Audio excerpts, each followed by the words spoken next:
নমস্কাৰ বন্ধু বান্ধৱীসকল, মোৰ ইউটিউব চেনেল আসাম পোল্ট্ৰি ফাৰ্মিঙলৈ আপোনালোক সকলোকে স্বাগতম। আজি উইণ্টাৰ চিজনৰ 13 নম্বৰ দিনটো কেনেকৈ মেনেজমেণ্ট কৰিছোঁ সেইটো আজি আপোনালোক ক'ম। এতিয়া মই বৰহোলা যাব ওলাইছোঁ। বৰহোলা আমাৰ ঘৰৰ পৰা প্ৰায় 5 কিলোমিটাৰ হয়, আপ এণ্ড ডাউন 10 কিলোমিটাৰ। বৰহোলালৈ যাম, গৈ লৈ পেলাই মই এতিয়া বস্তু এটা আনিবলৈ কাৰণতে যাব ওলাইছোঁ। বৰহোলাৰ পৰা কি বস্তু আনিবলৈ গৈছোঁ সেইটো পিছত ক'ম আপোনালোকক। এতিয়া বৰহোলা যাব ওলাইছোঁ। এতিয়া বৰহোলাৰ পৰা মই আহি লওঁগৈ আৰু বাইক চাইক এতিয়া উলিয়াই ৰাখিছোঁ, আপোনালোকক দেখাই দিছোঁ। এতিয়া জেকেটটো লগাই ল'ম। এতিয়া গধূলি টাইমত প্ৰায় 5টামান বাজি গুচি গৈছে, বাইক উলিয়াই ৰাখিছোঁ। অকল ক'ব গ'লে ঠাণ্ডা যোৱাই নাই। এতিয়া জেকেট চেকেট লগাই লৈছোঁ, লগাই লৈ পেলাই এতিয়া যাম আৰু বৰহোলাখনো আজি আপোনালোকক দেখামগৈ। বেছি ডাঙৰ টাউন নহয়, সৰু টাউন, আপোনালোকক দেখাই আছোঁ। বন্ধুসকল, আজি শ্ৰী আঠখেলীয়া নামঘৰ গেটৰ ফালেদি সোমাই গৈছোঁ, আপোনালোকক দেখাই দিছোঁ। এইফালে আমাৰ নামঘৰ আগলৈ আছে, আপোনালোকক দেখাই আছোঁ।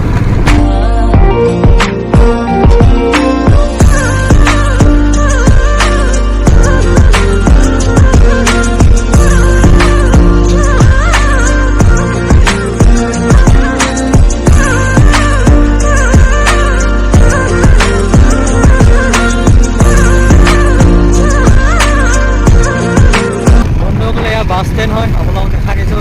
শ্ৰী আঠখেলীয়া নামঘৰ বাছ ষ্টেণ্ড। এতিয়া ভিডিঅ' কোৱালিটিটো বৰ ভাল নাহে গধূলি টাইমত।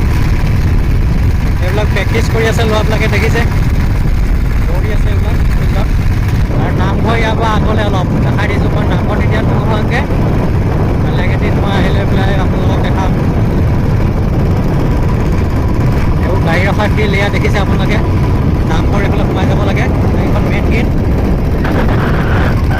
গেটখন এইফালে নামঘৰ, শ্ৰী আঠখেলীয়া নামঘৰ। মই এতিয়া বৰহোলাত যামগৈ এইফালেদি।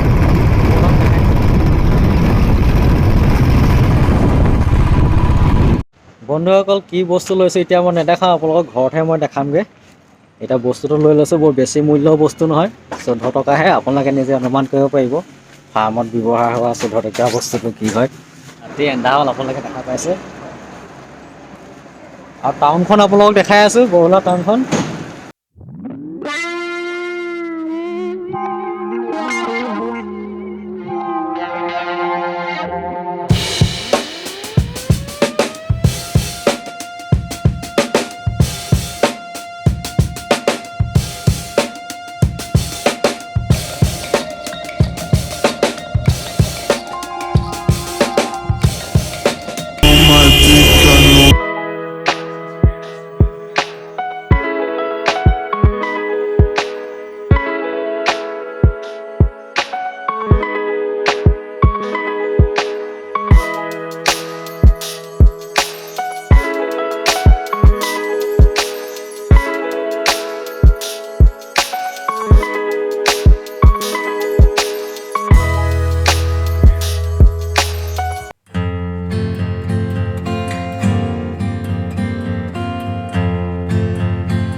বেছি মূল্য বস্তু নহয়, আপোনালোকক কৈছিলোঁৱেই।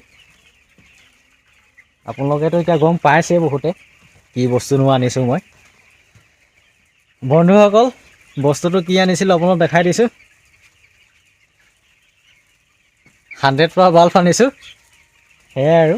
এতিয়া 200 পাৱাৰ বাল্ব লগাই থৈছিলোঁ। 200 পাৱাৰ বাল্ববিলাকে ৰিডিংটো বহুত উঠাই দিয়ে মিটাৰত। এতিয়া 200 পাৱাৰ বাল্ব মই 50% ৰাখিম, 50% 100 পাৱাৰ বাল্ব লগাই দিম ইয়াত। তেতিয়া মিটাৰ ৰিডিংটো অলপ কম উঠিব। 100 ৱাটৰ বাল্ব হয়, 18 টকা প্ৰাইচ লিখা আছে, আপোনালোকে দেখা পাইছে। আৰু হ'লচেল এইটো মোৰ 14 টকাকৈ লৈছে। 20 পিচ আনিছোঁ 100 পাৱাৰ বাল্ব। আৰু ফিলিপছ কোম্পানী হয়, আপোনালোকক দেখাই দিছোঁ। ফিলিপছ, কণ্টন, এইকেইটা কোম্পানী বাল্বটো ফিউজটো কম হয়। মই কণ্টনৰহে বেছিকৈ ব্যৱহাৰ কৰোঁ, আপোনালোকক মই কৈ দিছোঁ। কণ্টনৰটো মানে ফিউজটো বহুত কম হয়। মই সেইকাৰণে মানে 100 পাৱাৰ বাল্ব আনিব হ'লে বা 200 পাৱাৰ বাল্ব আনিব হ'লে কণ্টনৰ বেছিকৈ আনো। কণ্টনৰ মই 200 পাৱাৰ বাল্ব 1 কাৰ্টন লৈ আনিছিলোঁ। 1 কাৰ্টনত 50টা থাকে। মই কাৰ্টনটো আপোনালোকক দেখাই দিছোঁ। 200 ৱাট লেখা আছে, আপোনালোকে দেখা পাইছে। 1 কাৰ্টন আনিছিলোঁ, 1 কাৰ্টনত 50 পিচ থাকে। আৰু MRPটো কিমান লেখা আছে আপোনালোকে দেখা পাইছে। 1300 টকা MRP লেখা আছে গোটেই সেইটোত। আৰু এটাত 26 টকাকৈ লেখা আছে বাল্বৰ প্ৰাইচটো।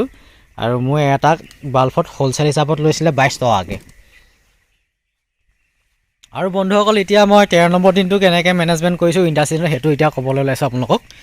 বন্ধুসকল মৰ্ণিং টাইমতে আজি মই ৰেগিংটো কৰি দিলোঁ, প্ৰায় মৰ্ণিং মানে কি আৰু 8টামান বজাত কৰিলোঁ। ৰেগিংটো কৰাৰ পিছত মই ডিছইনফেকশ্যন স্প্ৰে কৰি দিলোঁ। পিচাইডটো আনিছিলোঁ কালি অফিচৰ পৰা, পিচাইডটো মই স্প্ৰে কৰি দিলোঁ। আৰু ফলিয়াটো কিমান ডাঠ ৰাখিছোঁ আপোনালোকক কৈ দিছোঁ। যোনটো ধানৰ ভুচি সেইটো মই 3 ইঞ্চি ডাঠ ৰাখিছোঁ উইণ্টাৰ ছিজনত। আৰু 3 ইঞ্চিতকৈ যদি পাতল হ'ব তেতিয়া পোৱালিটোৱে তলফালৰ পৰা ঠাণ্ডা পাব আৰু ভুচিটো সোনকালে বেয়া হৈ যায়। মই সেইকাৰণে 3 ইঞ্চি ডাঠ ৰাখিছোঁ। আপোনাৰ গৰম ছিজন হ'লে মই 2.5 ইঞ্চি বা 2 ইঞ্চি ৰাখোঁ বুডিং অৱস্থাত। তাৰপিছত আপোনাৰ মুৰ্গীটো যেতিয়া ডাঙৰ হৈ যায় তেতিয়া মই পাতল কৰি দিওঁ, 1 ইঞ্চিহে ডাঠ ৰাখোঁ নিপুল ডিংকাত। আৰু এতিয়া বন্ধুসকল আজি 13 নম্বৰ দিনত আপোনালোকক দেখাই দিছোঁ পোৱালি গ্ৰোথটো কেনেকুৱা আহিছে। আপোনালোকে চাওক, ওচৰৰ পৰা দেখাই দিছোঁ। 13 নম্বৰ দিনৰ পোৱালি আপোনালোকে দেখিছে গ্ৰোথ কেনেকুৱা। মই টেম্পাৰেচাৰটো এতিয়ালৈকে দি আছোঁ বন্ধুসকল। গেছ বৰ্ডাৰটো ৰাতি 1:30মান বজাৰ পৰা মই লগাই দিওঁ, ঠাণ্ডাটো বেছিকৈ পৰিলত। টেম্পাৰেচাৰটো দি থাকিলে পোৱালিটোৱে বডি গ্ৰোথটো ল'বই। টেম্পাৰেচাৰ দিব নোৱাৰিলেহে আপোনাৰ বডি গ্ৰোথটো নলয়।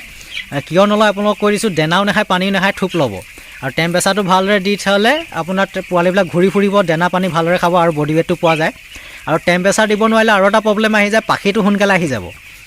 পোৱালিটোত যেতিয়া পাখিটো আহি যাব, পাখিটোৱে আপোনাৰ নিউট্ৰিচনটো টানি দিয়ে আৰু মাংসটো নাহে, মানে মিটটো যিমানটো আহিব লাগে সেই মিটটো পোৱা নাযায়। তেতিয়া বডি ৱেটত লছ কৰি দিয়ে। টেম্পাৰেচাৰটো দি ৰাখিব পাৰিলে এতিয়া বডি ৱেটটো ধুনীয়াকৈ আহি থাকিব। মই এতিয়া 13 নম্বৰ দিন হৈ গ'ল, এতিয়ালৈকে মই গেছ বৰ্ডাৰ দিয়ে আছোঁ। ৰাতি 1:30 বজাৰ পিছত মই গেছ বৰ্ডাৰ লগাই দিওঁ। যোৱাকালি 12 নম্বৰ দিনাখন ভেকচিন কৰিছোঁ। ভেকচিন কৰাৰ পিছতো নৰ্মেল ৱাটাৰ দিলোঁ 12 ঘণ্টা। 12 ঘণ্টাৰ পিছত আকৌ ৱাটাৰ চেনিটাইজাৰটো মই ব্যৱহাৰ কৰিলোঁ। এচাইটিক এচিড আৰু ট্ৰাইচেল ইউজ কৰি আছোঁ পানীটো চাফা কৰিবৰ কাৰণত। আৰু এতিয়ালৈকে মই কুহুমীয়া গৰম পানীয়ে দি আছোঁ বন্ধুসকল। ঠাণ্ডা পানী খাবলৈ দিয়া নাই, ঠাণ্ডা পানী খাবলৈ দিলে পোৱালিত প্ৰব্লেম আহি যাব। সেইকাৰণে মই ঠাণ্ডা পানী ইউজ কৰাই নাই, কুহুমীয়া গৰম পানীয়ে খুৱাই আছোঁ।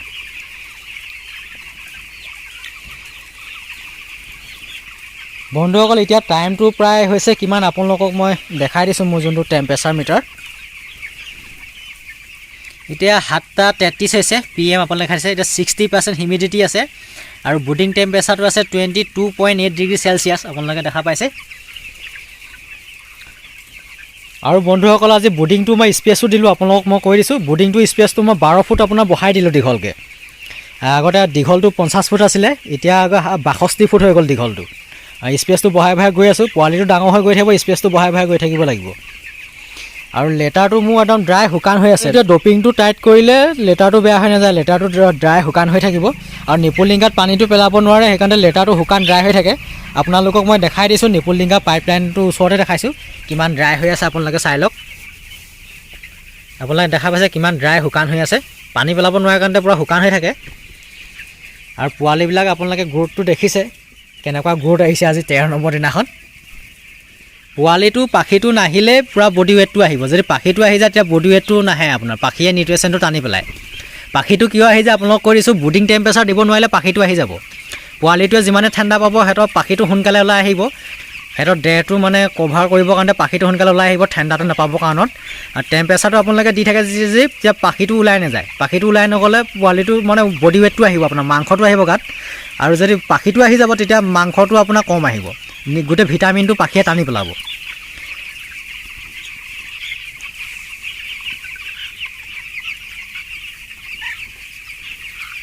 এতিয়া বন্ধুসকল ৰাতিও এতিয়া নৰ্মেল ৱাটাৰে চলাম, মই কোনো ভিটামিন এতিয়া ইউজ কৰা নাই। ভিটামিন যোনদিনাখন ইউজ কৰিম আপোনালোকক মই ডেইলি আপডেট দিয়ে থাকোঁ মেনেজমেণ্টৰ। ভিটামিন কোনদিনাখন ইউজ কৰিম আপোনালোকক মই জনাই দিম।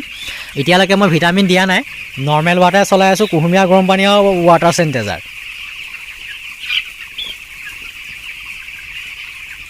আৰু টাৰ্বো ফিডাৰটো আজি বন্ধুসকল পূৰা 60টা টাৰ্বো ফিডাৰ লগাই দিলোঁ 2506ত, সেইটো আপোনালোকক কৈ দিছোঁ। এতিয়া পূৰা 60টা টাৰ্বো ফিডাৰ লগাই থোৱা আছে বৰ্ডিঙত।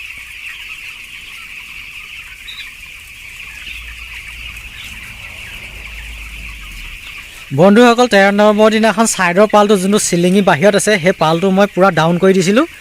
মাটিৰ পৰা মানে পালটো 1.5 ফুট মানহে লগাই ৰাখিছিলোঁ, যে বতাহটো ডাইৰেক্ট আহি পেলাই গাত এটা নালাগে সেইটো হিচাপত ৰাখিছিলোঁ। এতিয়া ৰাতিপুৱা এতিয়া 7টা বাজি গুচি গ'ল। এতিয়া পালটো অলপ উঠাই দিলোঁ, আপোনালোকে দেখা পাইছে। ওপৰৰ পৰা পালটো কিমান ডাউন কৰি ৰাখিছোঁ আপোনালোকক দেখাই দিছোঁ, প্ৰায় 2.5 ফুটমান ডাউন কৰি ৰাখিছোঁ। দুটা ছাইডে ডাউন কৰি ৰাখিছোঁ, আপোনালোকক দেখাই দিছোঁ। আৰু বুডিং টেম্পাৰেচাৰটো বনাবৰ কাৰণে সিটো মাথাত এখন পাল আৰু এইটো মাথাত এখন পাল লগাই থৈছোঁ। যদি পালখনত যদি লগাই নিদিম তেতিয়া আপোনাৰ বুডিং টেম্পাৰেচাৰটো নবনিব। যিমানে বুডিং এৰিয়াটো বেছি ডাঙৰ হৈ যাব তেতিয়া আপোনাৰ লাইট জ্বলালেতো গেছ বৰ্ডাৰ দিলেতো টেম্পাৰেচাৰটো নবনিব। টেম্পাৰেচাৰটো বনাবৰ কাৰণে বুডিং এৰিয়াটো আপোনাৰ কভাৰ কৰি ল'ব লাগিব, তেতিয়াই আপোনালোকে টেম্পাৰেচাৰটো বনাব পাৰিব বুডিঙত। বন্ধু বান্ধৱীসকল 13 নম্বৰ দিনটো মই কেনেকৈ মেনেজমেণ্ট কৰিছোঁ আপোনালোকক ক'লোঁ, আৰু ভিডিঅ'টো ইমানতে সমাপ্ত কৰিছোঁ। নেক্সট আকৌ কাইলৈ 14 নম্বৰ দিন, 14 নম্বৰ দিনটো কেনেকৈ মেনেজমেণ্ট কৰিম সেইটো আপোনালোকক আপডেট দিম। আজি ভিডিঅ'টো ইমানতে সমাপ্ত কৰিছোঁ। Thank you, bye bye, good night.